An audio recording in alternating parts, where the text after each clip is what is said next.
I told no one when I left the Flagstaff checkpoint before dawn, shouldering my pack and vaulting the razor wire that announces the southern buffer zone. The Department of Human-Animal Relations had given me 3 official denials, so I moved without their blessing, carrying only a pocket recorder, a solar charger, and the shaky hope that the reputation of William Kai, polyglot and interspecies linguist, might earn me 5 minutes before someone sharpened a beak or a claw. From the rim, the canyon looked as it always had, rusted temples of stone stepping down into shadow. Yet faint lights now pulsed where darkness once pooled.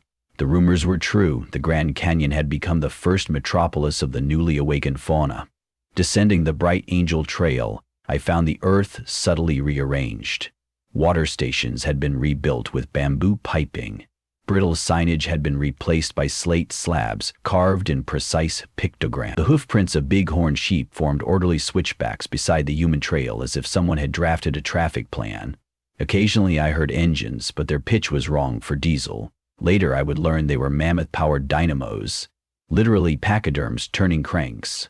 For now, I just noted that the thrumming rose and fell like a gargantuan heartbeat. I made base camp beneath an overhang 8 miles down, drank the last of my rationed water, and rehearsed greetings in half a dozen phonemic systems. Whistles for corvids, subharmonics for great cats, trunk-thump percussives for proboscideans. My doctoral committee had laughed when I proposed that animals possessed latent linguistic architectures, dormant only for want of the right cognitive spark. Nobody was laughing now. Instead, the governments of the world were evacuating national parks, erecting drones, and hoping the creatures who crossed the inexplicable threshold 6 months ago, hacked to what people were calling the second dawn, would stay penned within their chosen canyon. They hadn't, of course. Elk patrols ranged into Williams to scavenge steel.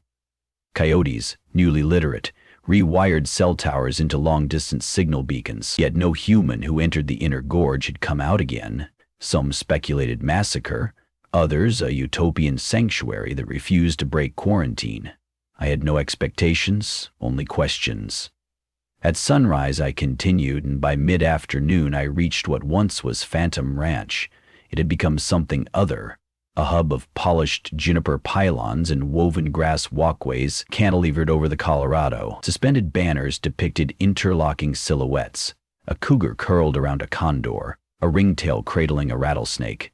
Symbols of parody, perhaps, because the slogans inscribed beneath translated roughly as, "Each fang equals each feather." The grammar was elegant, recursive, unmistakably sapient. I didn't wait long before my arrival was noted. A raven landed on the railing, tilting its head. "Human," it croaked in English, crisp and sardonic. All legal presence detected. Its feathers were inlaid with copper threads that caught the sun like circuitry. "I come to parley," I replied, switching to Corvid high speech. The dialect was only a half-century old, developed in research labs where ravens had memorized syntax trees, but it carried prestige. "I have gifts of knowledge, not weapons." The raven's pinioned shoulders bobbed a shrug. "Follow," it answered, now in its native tongue of clicks and rattles that rolled like pebbles in a tin cup. Then it took wing, spiraling toward a structure that wrapped the canyon wall. Terraces carved into sandstone, each fitted with dwellings sized for different species. Mountain goats clambered up vertical corridors, while otters slid through water-filled chutes. It was as if an architect had let an ecosystem design itself. At the main terrace I was met by a triad, a puma with silver rings braided into its whiskers, a desert tortoise whose shell bore painted runes, and a Harris's hawk perched upon the tortoise's carapace like a living standard. Collectively they introduced themselves as the Vestibule Council, responsible for determining whether visitors proceeded deeper or were returned to the sky, a euphemism I chose not to dissect. I knelt, palms open. "I'm William Kai," I said in unadorned English, hoping humility translated. "Humans fear what they do not know. I ask permission to learn your tongue formally, to serve as envoy so misunderstanding does not become war." The puma's pupils tightened to black slits. "Understanding is not our immediate objective," she purred. Her English bore the cadence of Shakespearean theater, dramatic, deliberate. Equity is. Your species enjoyed 300 millennia of uncontested dominion. 6 months into our awakening, you speak already of treaties? Too soon, perhaps. How else do we prevent bloodshed? The tortoise blinked slowly. By completing the cycle, he said, voice like wind over gravel. Redress first, talk later. I thought of the banners. Each fang equals each feather. Something colder lurked beneath the rhetoric of parody scorekeeping. They confiscated my recorder, but allowed me to keep journal pages, issuing a carved obsidian medallion, an entry pass, and assigned me quarters in a cavern beside a waterfall. I spent 2 days observing classes where rabbits learned arithmetic from owls, forums where wolves debated power allocation with bison engineers. Their lingua franca, canyon common, blended whistles, hisses, tonal glissandi, and beat patterns slapped with tail or wing. My earlier theories about cross-space creoles felt pedestrian before this linguistic kaleidoscope. I was giddy, nerd-drunk, until I remembered the tortoise's talk of a cycle. On the third night, the raven who had first greeted me fluttered onto my balcony, eyes glinting with unease. Your presence stirs curiosity, he said, but also impatience. He tossed a wicker scroll case at my feet. You wish to understand, start here. After he left, I unrolled the scroll by lantern. It wasn't parchment, but sheets pressed from yucca fibers, inked with meticulous icon arrays. I translated across 4 languages before comprehension landed like a boulder. A timetable, 7 phases, concluding with a glyph that needed no parsing. An inverted human skeleton, roots growing from its skull. Phase 4, 45 days away. Referenced reservoir gates, herd mobilization, avian aerial units. Phase 6 mentioned storm flood synergy, aligned with hurricane season. The final entry, Phase 7, planetary renunciation. The Canyon City was only a kernel. The creatures planned a global operation to reduce human population to ecological parity, a phrase I suspected was optimistic for my kind. Panic threatened to combust reason, but I forced myself to analyze. Could I negotiate postponement? Appeal to factions?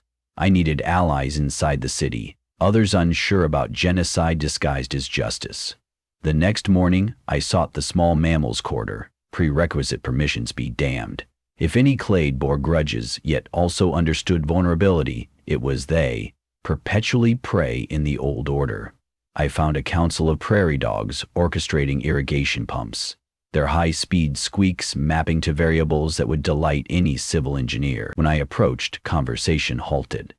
I come to propose an alternative to Phase 7, I said in their language, my diaphragm vibrating to mimic their ultrasonic components. They stiffened.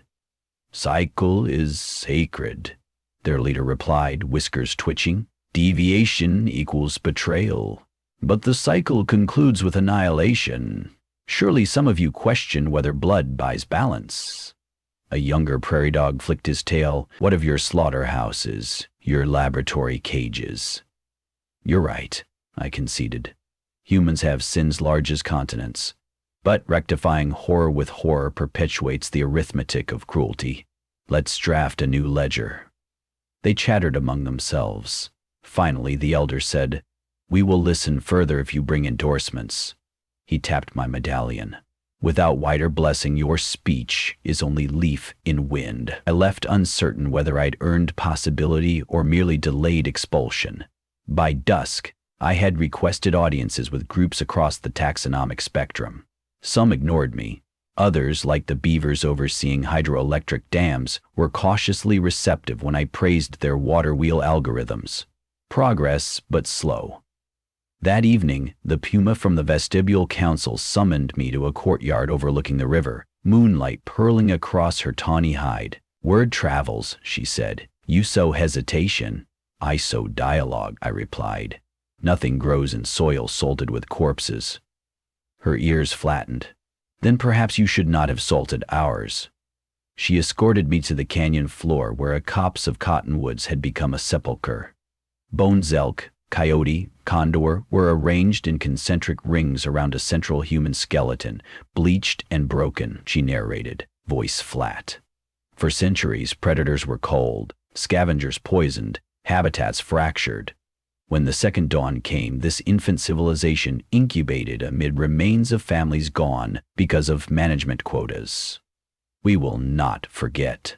I knelt, touched the cracked human femur. Nor will I deny atrocity. But your plan targets children who have never fired a rifle, people who marched for animal rights. You risk repeating the soul wound that you condemn. The puma prowled closer, breath warm with musk. Tell me, linguist, what is the lexeme in your tongue for justice that does not taste of ash to its recipients? She left me there, question echoing. The next week blurred with clandestine debates.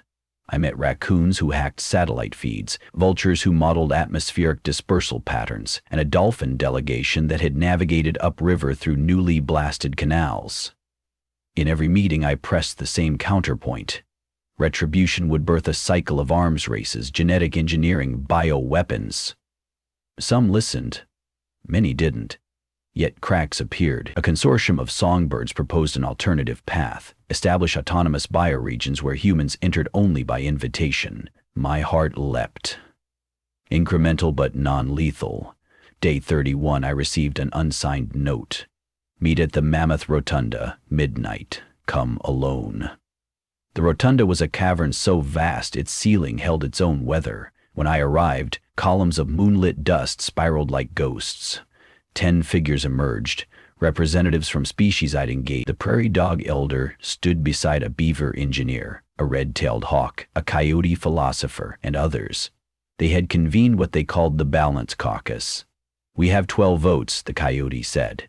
Council majority requires 15.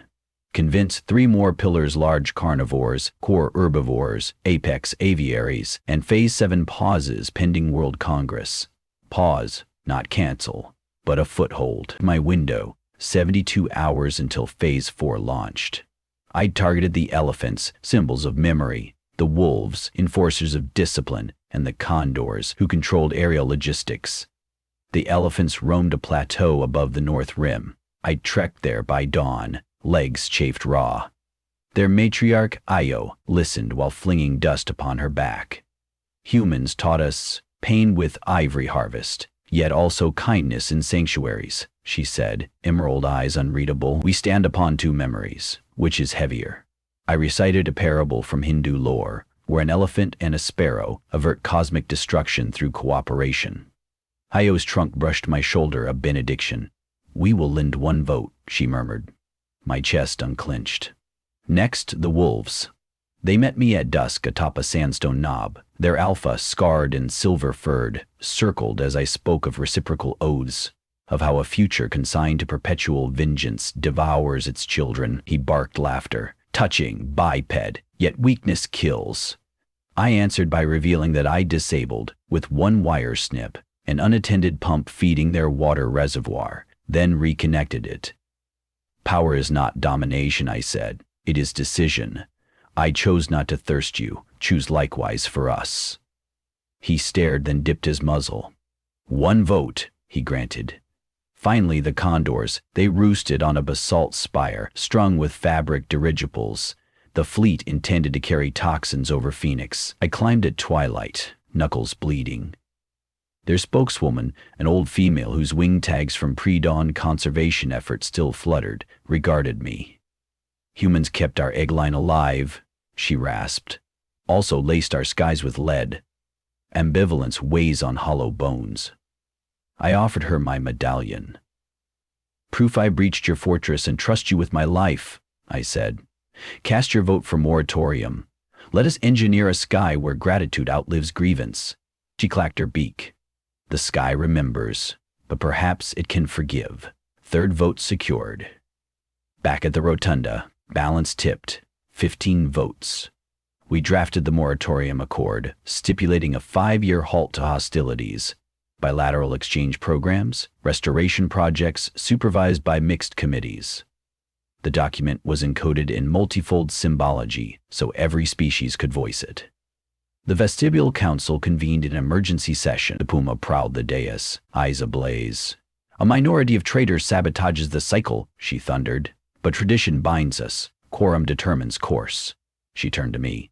Human, savor your victory. It buys you a breath, nothing more.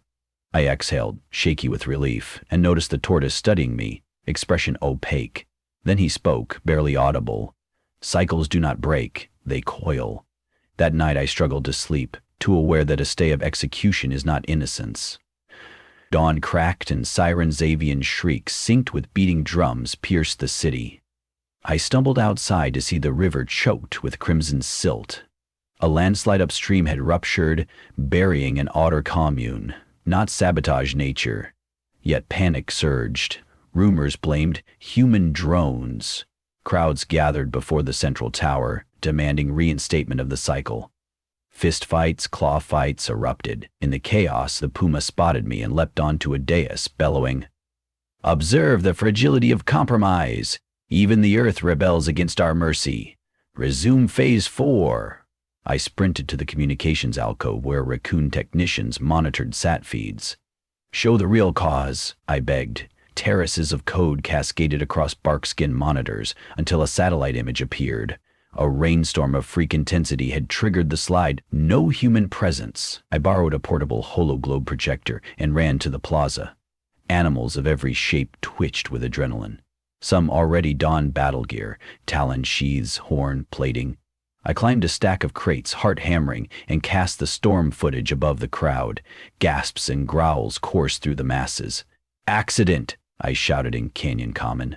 "Earth reminding us all are vulnerable. Not a bullet, not a blade. Will you avenge gravity? Will you war against rainfall?" Silence, tremulous. Then Io the elephant advanced, trunk raised. "The human speaks wisdom. The accord stands." Others echoed. But the puma snarled, lunged too fast to evade. Claws raked my shoulder, heat blooming across skin. Before she struck again, the wolf alpha intercepted, jaws clamping her foreleg. Around us, factions squared off.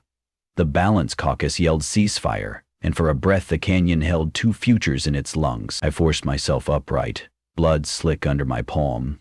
"Cycle or spiral," I rasped. "One returns to origin, the other widens, until there is room for everyone."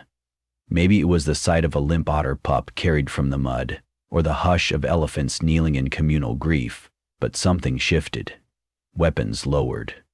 The puma howled once, a sound of surrender or sorrow, I could not tell, and retreated into the crowd. Medical teams of squirrels and quail bound my wound with willow bark paste.